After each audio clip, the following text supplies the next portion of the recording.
Hello everybody and welcome to Pokemon Silver. In the last episode we did the Bellsprout Tower, and then this episode we were about to face off against the Elder of the Bellsprout Tower. But incredibly, for the second episode in a row,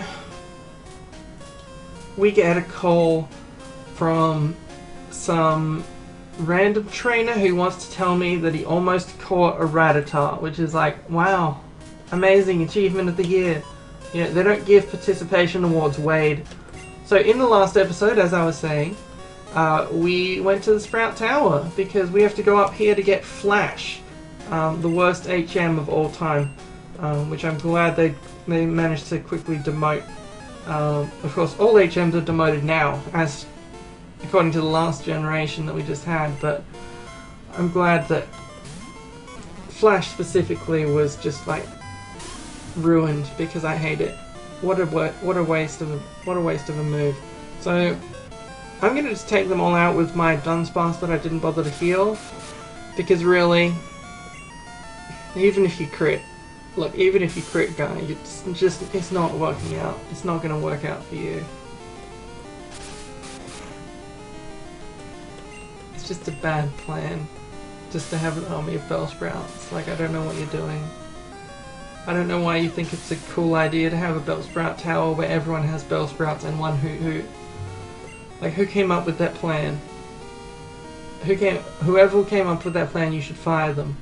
You should say you're not a monk anymore because your plans are too good. That's what you should tell them. Just ease the blow, you know? You're too good at plans. Why don't you go do something else with your life? Not here. Because you're a bad influence on everybody. So, a little correction from the last episode. I said that growth was useless because Vine Whip is a physical type attack. Prior to Generation 4 there was no split between physical and special moves, and it was all based on just on type. So Vine Whip, I think all grass type moves might be special, or they might all be physical. I don't actually remember, but if they're all special, that would explain the growth and Vine Whip strategy. Alright, and with my last Rage PP, we finish off this this boss, which I'll charitably refer to him as the boss, which I defeated with a Dunsparce that I hadn't bothered to heal. You and your Pokemon should have no problem using this move.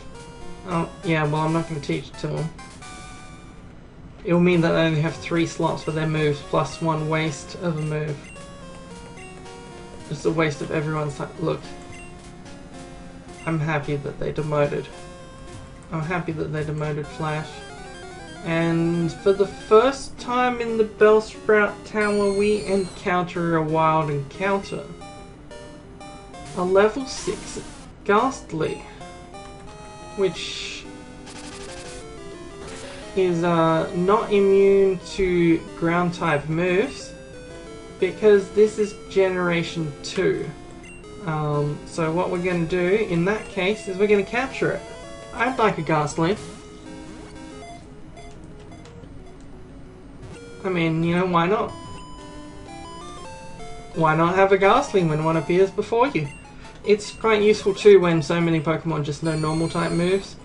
Give a nickname to Gastly? I do want to give a nickname to Gastly because I think I might keep him on my team.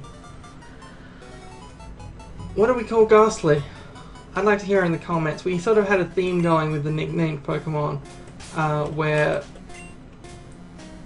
that is to say, I've only nicknamed one of my Pokemon, Flow Rider, and then we said we should name them all after like rappers or musicians, or, you know,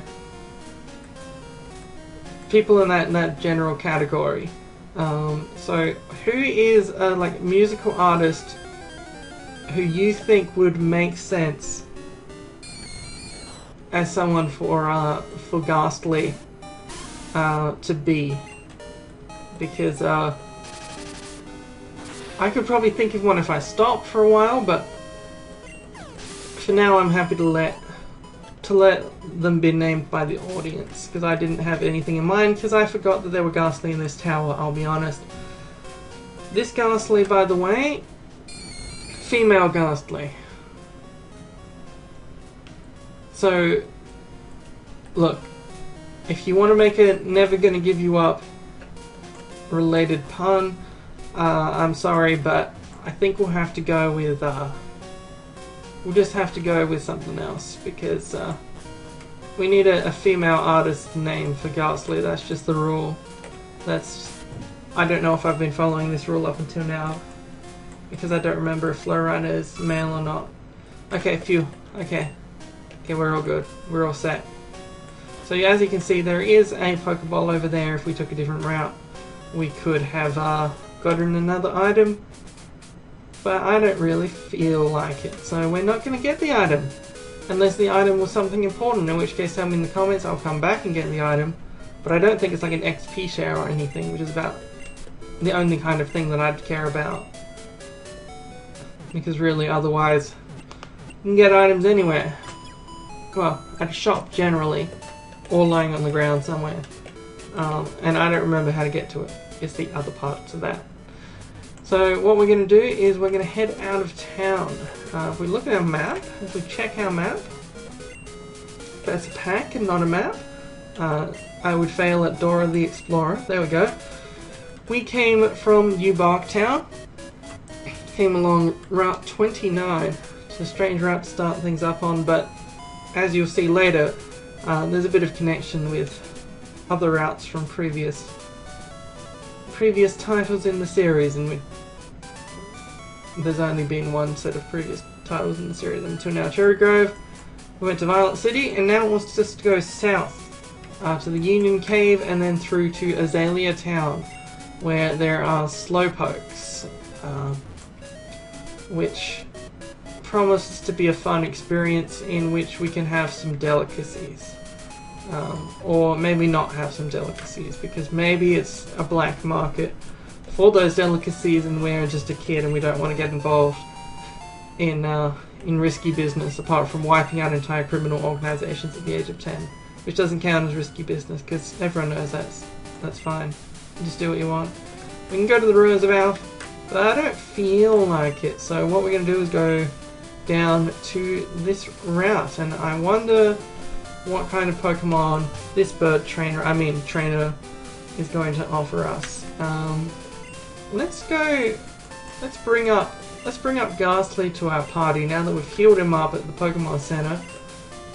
I pressed select there by accident. Look, I never said I'm great at this.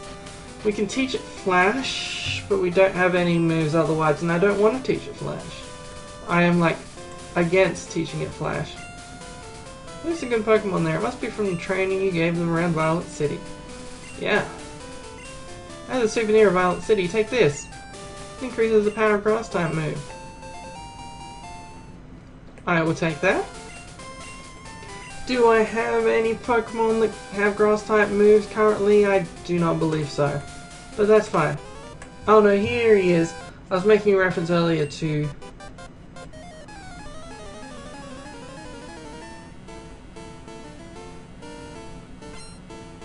Youngster Albert would like to battle.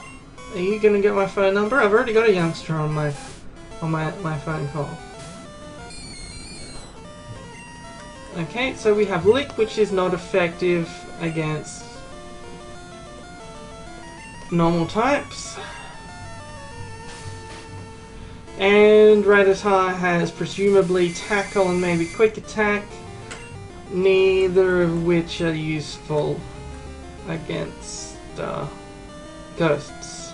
So I'm going to switch out to the main man, Flow Rider, because Dunsparce is the same level as him after soloing, or almost soloing, the Bellsprout Tower. So let's give Flow Rider a chance. Alright.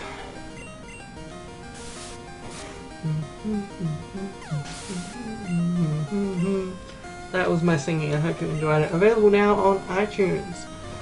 It's my best-selling track, which is 3 seconds of me humming a Pokemon song badly while it plays. Alright, well, we've got Zubat here.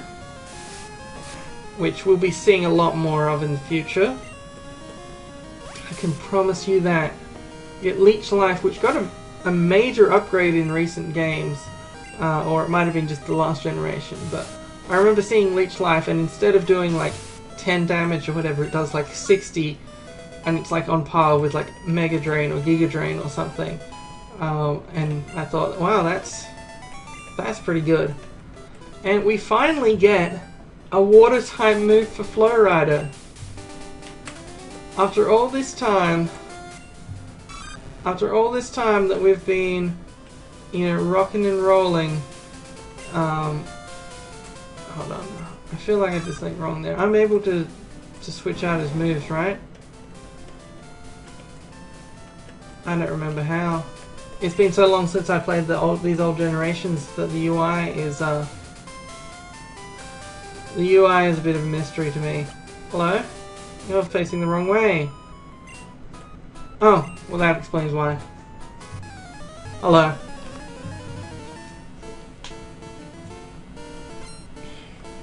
Picnicker Liz wants to battle. Alright, well, oh! A Nidoran.